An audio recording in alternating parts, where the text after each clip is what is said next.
الحمد لله رب العالمين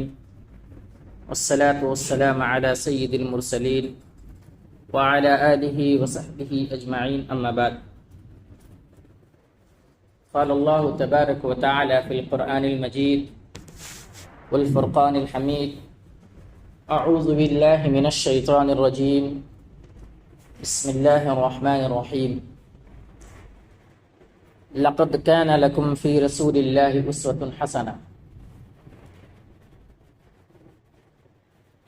اللہ رب العالمین نے قرآن مجید کے اندر بیان فرمایا کہ تمہارے لیے نبی اکرم صلی اللہ علیہ وسلم کی پوری زندگی اسوہ اور نمونہ ہے۔ درس کے اندر بتلایا گیا تھا کہ کس طریقے سے اللہ کے نبی صلی اللہ علیہ وسلم کو کفار مشرکین ستایا کرتے تھے۔ پہلے تو آپ صلی اللہ علیہ وسلم کو زبانی طور پہ ستایا گیا، آپ کو بدنام کرنے کی کوشش کی گئی، آپ کو طعنہ دیا گیا۔ آپ جب اس سے نہیں رکے تو پھر آپ صلی اللہ علیہ وسلم کو بذات خود تکلیف دینے لگے۔ اسی طریقے سے درس کے اندر یہ بتلایا گیا تھا کہ اللہ کے نبی صلی اللہ علیہ وسلم کو دعوت کا کام جب آپ کر رہے تھے، لوگوں کو دین کی طرف بلا رہے تھے، تو آپ صلی اللہ علیہ وسلم کو بہت زیادہ ستایا جاتا، ہر طرح سے پریشان کرنے کی کوشش کی جاتی۔ ایک واقعہ ہے کہ آپ صلی اللہ علیہ وسلم ایک مرتبہ کعبے کے سامنے نماز پڑھ رہے تھے، اور وہیں پر کچھ لوگ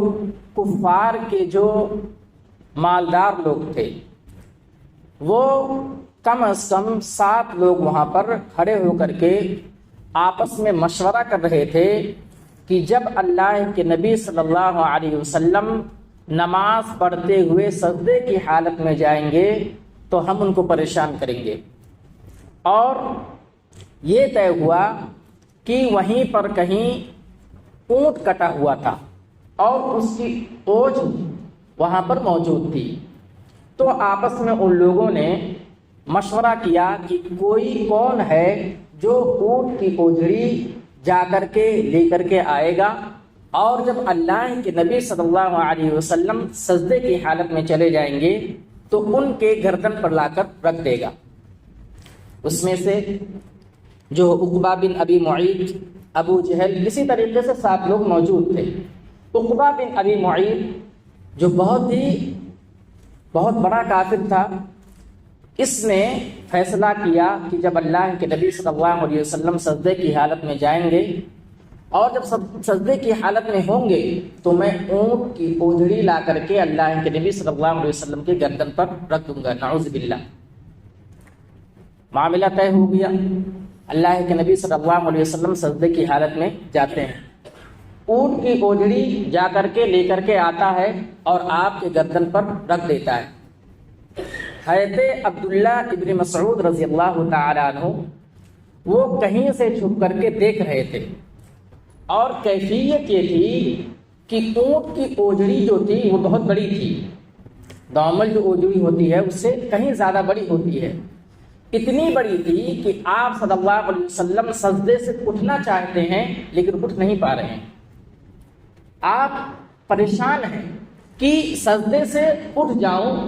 لیکن اونٹ کی اوجڑی کی بوجھل ہونے کی وجہ سے، بہت زیادہ جو ہے وزنی ہونے کی وجہ سے آپ اٹھ نہیں پا رہے ہیں۔ عبداللہ ابن مسعود رضی اللہ تعالیٰ عنہ بیان کرتے ہیں مجھے بہت تکلیف ہوتی ہے، لیکن کیا کریں، وہ جو کفار مشرکین تھے 7 لوگ تھے، وہ مالداروں میں سے تھے، اور ان کی عمر بہت زیادہ تھی، بزرگ تھے، لیکن ہنس رہے ہیں، ٹھٹھا مار رہے ہیں، ان کو بہت زیادہ مزہ آ رہا ہے۔ حضرت عبداللہ ابن مسعود کو بہت زیادہ تکلیف ہوتی ہے، لیکن وہ کچھ نہیں کر سکتے، کیونکہ غریب آدمی کچھ نہیں کر سکتے ہیں۔ آپ صلی اللہ علیہ وسلم سجدے کی حالت میں بہت زیادہ پریشان ہیں، لوگ بزرگ جو کفار مشرکین وہ مزے لے رہے ہیں، بہت تیز تیز سے ہنس رہے ہیں۔ پھر جو ہے جا کر کے خبر دیا گیا ان کے گھر پر، حضرت فاطمہ چھوٹی بچی تھی، ان کی عمر بہت کم تھی، وہ گھر سے نکلتی ہیں اور آ کر کے اونٹ کی اوجڑی کی ایک طرف پکڑ کر کے اس کو کھینچتی ہیں۔ ابھی بھی اللہ کے نبی صلی اللہ علیہ وسلم سجدے کی حالت میں ہیں، اٹھنا چاہتے ہیں، اٹھ نہیں پا رہے ہیں۔ حضرت عبداللہ ابن مسعود رضی اللہ تعالیٰ عنہ دیکھ رہے ہیں، وہ کچھ کر نہیں سکتے ہیں۔ فاطمہ رضی اللہ تعالیٰ عنہ جو چھوٹی بچی ہیں وہ آتی ہیں، ایک طرف پکڑ کر کے گردن سے جو ہے اونٹ کی اوجڑی کو ہٹاتی ہیں، پھر آپ صلی اللہ علیہ وسلم سجدے سے سر اٹھاتے ہیں اور اپنی پوری نماز مکمل کرتے ہیں۔ نماز مکمل کرنے کے بعد آپ کی نظر ان 7 لوگوں پر پڑتی ہے۔ آپ صلی اللہ علیہ وسلم کو بہت زیادہ تکلیف ہوتی ہے۔ تکلیف اس بات کی ہوتی ہے کہ یہ تو اپنے لوگ ہیں، میرے خاندان کے لوگ ہیں، میرے جاننے والے لوگ ہیں، کفار قریش ہیں، قریش والے ہیں، میرے جو ہے خاندان سے تعلق رکھتے ہیں، میں سجدے کی حالت میں ہوں، اونٹ کی اوجڑی میرے گردن پر رکھ دی گئی ہے، میں پریشان ہوں، سجدے سے سر نہیں اٹھا پا رہا ہوں، نفسی نفسی کا عالم ہے، اور میرے گردن سے ہٹانے کے بجائے یہ لوگ ٹھٹھا مار رہے ہیں، ہنس رہے ہیں۔ اللہ کے نبی صلی اللہ علیہ وسلم کے جذبات بڑھتے ہیں اور ایسی حالت میں اللہ کے نبی صلی اللہ علیہ وسلم ان کو بد دعا دیتے ہیں۔ حضرت عبداللہ ابن مسعود رضی اللہ تعالیٰ عنہ بیان کرتے ہیں، بخاری میں یہ واقعہ جو ہے موجود ہے، اس کی تفسیر جو ہے موجود ہے کہ آپ صلی اللہ علیہ وسلم کہتے ہیں اللہم علیک بقریش، اے اللہ رب العالمین تو قریش والوں کو دیکھ لے۔ اور یہاں تک موجود ہے کہ 7 لوگ جو تھے، عقبہ بن ابی معیط، ابو جہل، اسی طریقے سے 7 لوگ جو تھے، اللہ کے نبی صلی اللہ علیہ وسلم نے سب کا نام لے کر کے بد دعا دی، ایک ایک کا نام لے کر کے اللہ کے نبی صلی اللہ علیہ وسلم نے بد دعا دی کہ اللہ رب العالمین تو ان کو دیکھ لے، میں کچھ نہیں کرتا، میں صبر سے کام لیتا ہوں، اللہ رب العالمین تیرے اوپر چھوڑتا ہوں، میں نماز کی حالت میں تھا، سجدے کی حالت میں تھا، میرے اوپر اونٹ کی اوجڑی رکھ دی گئی، میں پریشان تھا، اے اللہ رب العالمین میں صبر سے کام لیتا ہوں، تو ان کو دیکھ لے۔ حضرت عبداللہ ابن مسعود رضی اللہ تعالیٰ عنہ بیان کرتے ہیں کہ جب اللہ کے نبی صلی اللہ علیہ وسلم بد دعا دے رہے تھے جب بھی میں دیکھ رہا تھا، اور جب بد دعا کا اثر ہوا تب بھی میں دیکھا۔ جنگ بدر میں یہ 7 لوگوں کو ہلاک کر دیا گیا، اللہ کے نبی صلی اللہ علیہ وسلم کی نظروں کے سامنے ان کو مار دیا گیا۔ جب جنگ ہوئی 313 اور 1000 تمام کو جو ہے قتل کر دیا گیا۔ اور اسی طریقے سے واقعہ میں ایک بات ذکر ہے کہ ابو جہل، کفار قریش جو تھے وہ اللہ کے نبی صلی اللہ علیہ وسلم کو مانتے نہیں تھے، لیکن ان کو یقین تھا کہ اگر یہ نبی، یہ محمد صلی اللہ علیہ وسلم اللہ سے کسی چیز کا مطالبہ کر لیں تو قبول ہو جائے گی، یقین تھا اس بات کا۔